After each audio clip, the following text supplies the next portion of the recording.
About symmetry in geometry is that there are two types. There is rotational symmetry and line symmetry.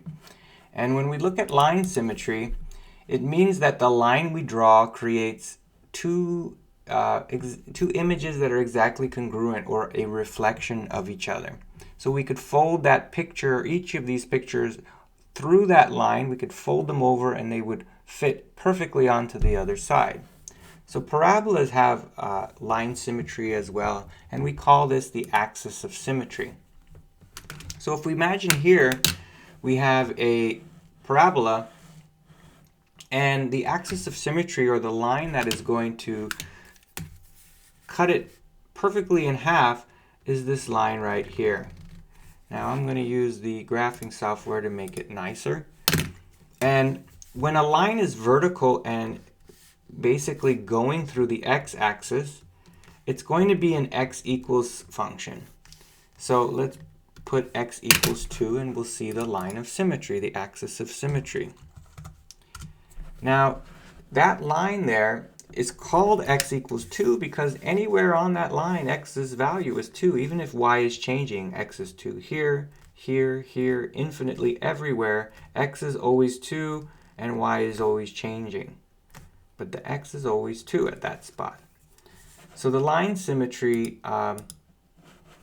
it can be on the axis.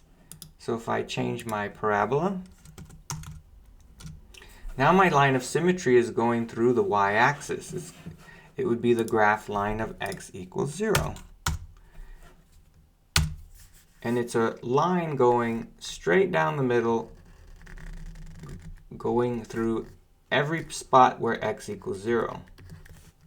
So vertical lines that go through the x-axis are the x equals graph. And it'll be x equal whatever number. Like this one here looks like x equals 4. This one's a little bit off, but it's like x equals -4. So our rotation of our parabolas can change. It might be y squared equals x, in which case our parabola is now facing a different direction. So in this case, our line of symmetry is going left and right, and in this case through the origin. So instead of x equals 0, a vertical line, it's going to be y equals 0.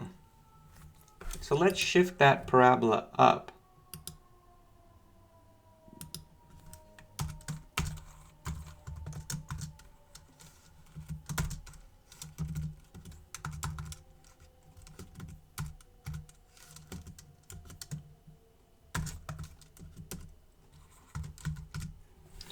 Now the line of symmetry is going to be here where the line 2 is. So if I graph y equals 2, it's going to draw that axis of symmetry, axes. So the lines that are going through the y-axis, going left and right, are a y equals graph. So this one was y equals 2. Maybe this one is 6, 7, y equals 7. Here is like really going through 11, even though it's crooked, y equals 11. So when it's going through the origin, it gets confusing. So if you shift it up or down, just think to yourself, which axis am I going through? That is how I name it, y equals -4.